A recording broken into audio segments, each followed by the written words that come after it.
एक बार की बात है, एक शिष्य अपने गुरु का बहुत आदर सम्मान किया करता था। गुरु भी अपने उन शिष्यों से बहुत गहरा लगाव रखती थी, लेकिन वह शिष्य स्वभाव से बहुत ज्यादा कामचोर और आलसी था। वो अपने अध्ययन के प्रति बहुत ही ज्यादा लापरवाह था।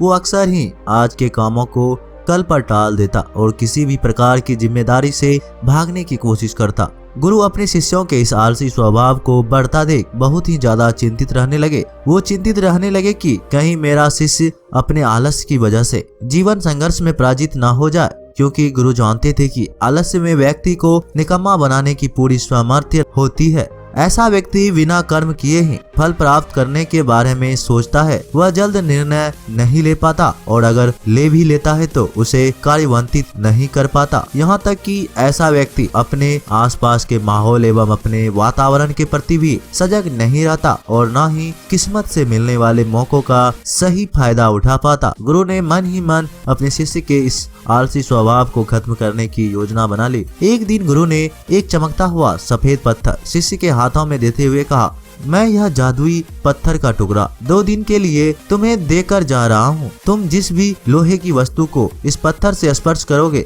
वे सोने में परिवर्तित हो जाएंगे। इन 2 दिनों में तुम जितना चाहे उतना सोना बना सकते हो, लेकिन याद रहे दूसरे दिन सूर्यास्त होने के पश्चात मैं ये जादुई पत्थर तुमसे वापस ले लूंगा। शिष्य इस अवसर को पाकर बहुत ही ज्यादा खुश हुआ, लेकिन आलसी होने के कारण उसने अपना पहला दिन यह कल्पना करते करते ही बिता दिया कि जब उसके पास बहुत सारा सोना होगा तब उसका जीवन कितना अच्छा होगा। वह कितना प्रसन्न, सुखी, समृद्ध और संतुष्ट रहेगा। उसके पास इतने नौकर चाकर होंगे कि उसे पानी पीने के लिए भी नहीं उठना पड़ेगा। उसने योजना बनाई कि जब उसके पास बहुत सोना आ जाएगा तब वह एक बहुत ही आलीशान घर बनाएगा, जिसके सामने एक बहुत ही आकर्षक बगीचा होगा जिसमें वह हर साल घूमा करेगा। अपने लिए एक बहुत ही बढ़िया घोड़ा गाड़ी बनवाएगा जिसका रथ सोने का बना होगा। बहुत से अंगरक्षक और नौकर रखेगा, उन्हें पूरे दिन आदेश देता रहेगा। यही सब सोचते सोचते वह उस रात सो गया। फिर दूसरे दिन की सुबह जब वह जगा तो उसे अच्छी तरह से याद था कि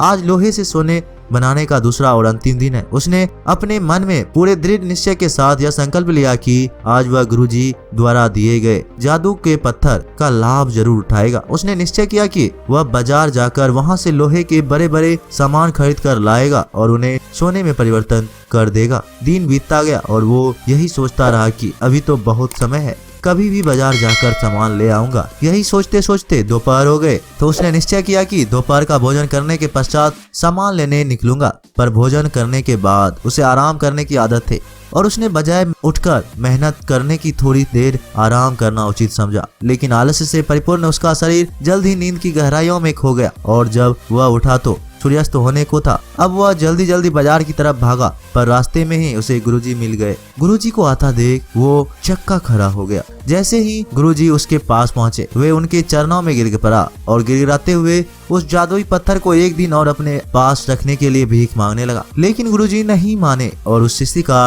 अमीर बनने का सपना चूर चूर हो गया। पर इस घटना की वजह से शिष्य को एक बहुत बड़ी सीख मिल गई। उसने अपने आलस्य पर पछतावा होने लगा। वह समझ गया कि आलस उसके जीवन के लिए एक अभिशाप है और उसने प्रण लिया कि अब वो कभी भी अपने काम से जी नहीं चुराएगा और एक कर्मठ, सजग और सक्रिय व्यक्ति बनकर दिखाएगा। दोस्तों, काम को टालना एक आदत है और यह आदत हम खुद डालते हैं। आदतें धागे की तरह होती है जिसकी एक लपेट को आसानी से तोड़ा जा सकता है, लेकिन अगर इसी धागे को कई बार लपेट दिया जाए तो उसे तोड़ना मुश्किल हो जाता है। ठीक इसी प्रकार शुरुआत में ही किसी बुरी आदत को बदलना आसान होता है, लेकिन महीने या साल बीत जाने के बाद उन्हें बदलना बहुत ही मुश्किल हो जाता है। फिर अगर आप अपनी आदतों को बदलना चाहते हो तो आपको पूरे धैर्य के साथ लंबे समय तक प्रयास करना होगा। इंसान अपनी आदतों का गुलाम होता है। हमारी आदतें ही हमें बनाती है और बिगाड़ती है। दोस्तों, अगर हम अपने आसपास देखें तो लगभग हर इंसान को उसके जीवन में कई सारे बड़े मौके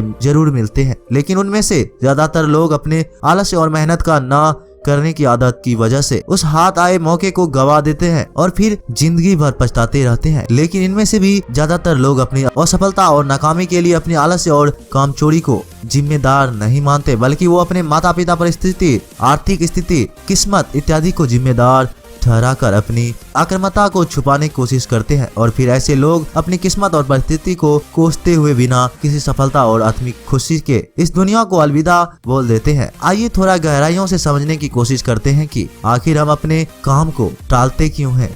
क्या आपने कभी YouTube पे कॉमेडी वीडियो देखने के लिए आलस्य किया है या अपने मनपसंद का खाना खाते वक्त? नहीं ना, आप केवल आलस्य करते हैं जब आप पढ़ाई कर रहे हो या ऑफिस के किसी प्रोजेक्ट पर काम कर रहे होते हैं या फिर घर का कोई काम करना हो। बेसिकली हम सीरियस कामों को लेकर आलस्य करते हैं जिनको करने में हमें शारीरिक या मानसिक रूप से मेहनत करनी पड़ती है। अब अगर आप काम को टालने से बचना चाहते हैं तो इसमें आपकी बहुत ज्यादा हेल्प करती है काम की डेडलाइंस। काम को पूरा करने का एक निश्चित समय या एक फिक्स डेट मान लो। आप एक ऑफिस वर्कर हैं और आपके बॉस ने आपको एक काम दिया है जो आपको कल तक पूरा करके देना ही है। तो हो सकता है कि आप आज का पूरा दिन आलस्य करते हुए बिता दें कि अभी तो पूरा दिन बचा है, लेकिन फिर आप पूरी रात जाकर उस प्रोजेक्ट को पूरा करेंगे क्योंकि कल आपको वो प्रोजेक्ट देना ही देना है, क्योंकि कल के बाद आपको उस प्रोजेक्ट की कोई अहमियत नहीं रह पाएगी। तो यहाँ आपने उस काम को टालने के बाद भी उसे समय पर पूरा किया क्योंकि यहाँ आपके सामने एक डेडलाइन थी,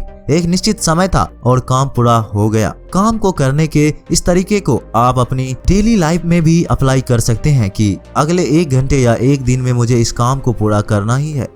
ये काम को टालने से बचने का एक बहुत ही अच्छा तरीका है। मैं खुद भी इस तरीके को अपने रोज के कामों को समय पर करने के लिए यूज करता हूँ। दोस्तों, हम जो करना चाहते हैं और हम जो अभी कर रहे हैं, अगर उसमें बहुत ज्यादा डिफरेंस है तो हमारे अंदर एक लड़ाई शुरू हो जाती है और फिर ये हमारे अंदर तनाव और अशांति पैदा करता है। आलस्य एक ऐसी चीज है जिसे इंसान करता तो है लेकिन इसे करके वो कभी खुश नहीं होता। मान लो आज आपको कोई काम करना था लेकिन आपके दोस्त आए और बोले भाई चलो घूमने चलते हैं, मजे करते हैं, और आप उनके साथ घूमने निकल पड़ते हैं। आप पूरे दिन घूमते तो हैं लेकिन आपके दिमाग में हर समय से ये चलता रहेगा कि मुझे आज वो काम करना था, मेरा वो काम छूट गया, और इस विचार की वजह से आप उस पूरे दिन को ठीक से एंजॉय भी नहीं कर पाएंगे और शाम को जब आप घर वापस आएंगे तो आपके अंदर उस काम को करने को लेकर पहले से भी ज्यादा तनाव होगा। तो इस तरीके से ना तो आपका काम हो पाएगा, ना आप एंजॉय कर पाएंगे और पूरा दिन भी गुजर जाएगा।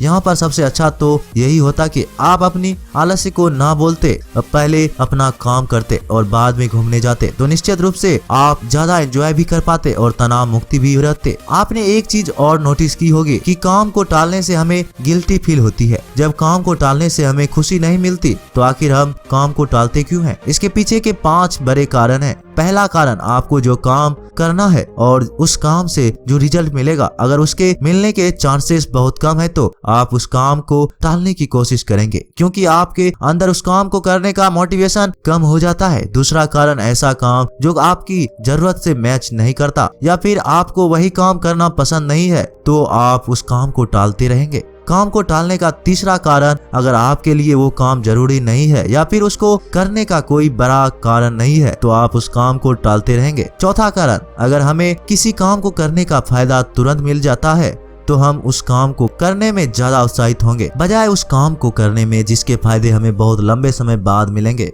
और फिर हम ऐसे कामों को टालने की कोशिश करते रहते हैं। 5वां कारण, असफलता का डर। अगर किसी काम में हमारे फेल होने के चांसेस ज्यादा हैं तब भी हम उस काम को टालने की कोशिश करते रहते हैं। अब प्रश्न यह उठता है कि काम को टालने की इस आदत से कैसे बचा जाए। देखिए, अगर आपको किसी काम को करने में ये 4 चीजें मिल रही हो तो आप उस काम को हर हाल में करेंगे। पहला, मनचाहे परिणाम। दूसरा, उस काम में आपके सफल होने की पूरी संभावना। तीसरा, अभी जो फायदा हो रहा है उस काम को करने के बाद आपको ज्यादा फायदा होने लग जाएगा। और चौथा, जब काम का रिजल्ट तुरंत मिल जाता है या फिर काम के खत्म होते ही आपको प्रॉफिट हो जाता है। अब बात करते हैं सॉल्यूशन की। काम को टालने की आदत से कैसे बचें? तो इसके लिए आप सबसे पहले एक पेन और कागज लीजिए और खुद से पूछिए और लिखिए कि आखिर मैं काम को क्यों टाल रहा हूँ। ऐसा करने से आपको कारण पता चल जाएगा कि आखिर आप काम को टाल किस वजह से रहे हैं, और कारण पता चलते ही आपकी आधी समस्या यहीं समाप्त हो जाएगी। जैसे कि अगर आप एक ऑफिस वर्कर हैं और आप काम को इसलिए टाल रहे हैं क्योंकि आपके अंदर अपने काम को लेकर मोटिवेशन नहीं है,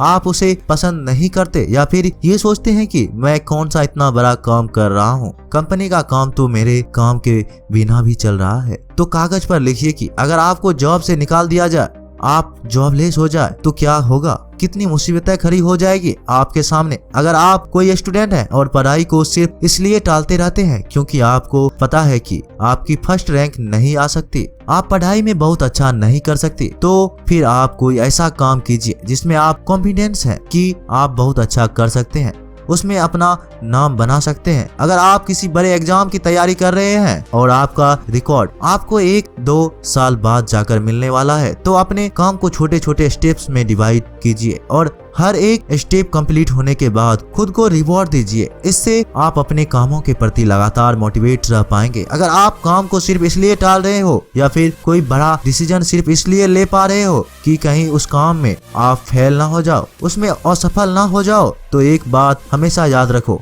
असफल होने से ज्यादा बड़ा गुनाह प्रयास ना करना है। क्योंकि अगर आज आप प्रयास नहीं करते हो तो जिंदगी भर के लिए आपके अंदर एक पश्चाताप रह जाएगा कि काश मैंने एक प्रयास कर लिया होता। और फेल होने का जो डर है, ये असल में हमारे अंदर का ईगो, हमारे अंदर का घमंड है जो हमें डराता रहता है कि अगर फेल हो गए तो लोग क्या कहेंगे, लोग हम पर हंसेंगे, हमारा मजाक बनाएंगे। यकीन मानिए दोस्तों, हमारा घमंड, हमारा ईगो दुनिया की सबसे यूजलेस चीज है। प्रयास करके असफल हो जाना हो सकता है शॉर्ट टर्म में आपको रिग्रेट फील करवाए, लेकिन फेल होने के डर से प्रयास ही ना करना आपको लंबे समय में बहुत ही ज्यादा पश्चाताप और आत्मग्लानि से भर देगा। इसलिए फेल होने से डरो मत, प्रयास करो। दोस्तों, मुझे उम्मीद है कि आपको इस वीडियो से बहुत कुछ सीखने को मिला होगा। मिलते हैं एक नए वीडियो के साथ, तब तक के लिए आप अपना ख्याल रखिएगा। धन्यवाद।